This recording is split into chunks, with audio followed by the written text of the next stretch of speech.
DTF printer ng General Mall. Ang machine dito ay ginagamit ng 6 na araw na may total na 62 meters. Ito po ang printer head, capping, head clean,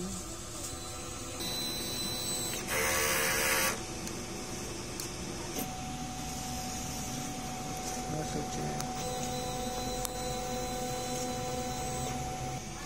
ink level po ay tama lang. Waste tank nilinis kanina, January 14. ADR na may 220 volts. Ground wire. Ito yung mga stock natin na mga use. Mga consumable na unused. DTF film na walang barcode.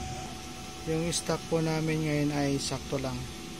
Mga nagamit, DTF film, powder, white ink, daily output.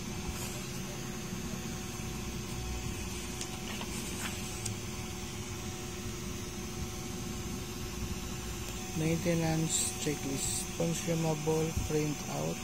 Yun lang po. Thank you.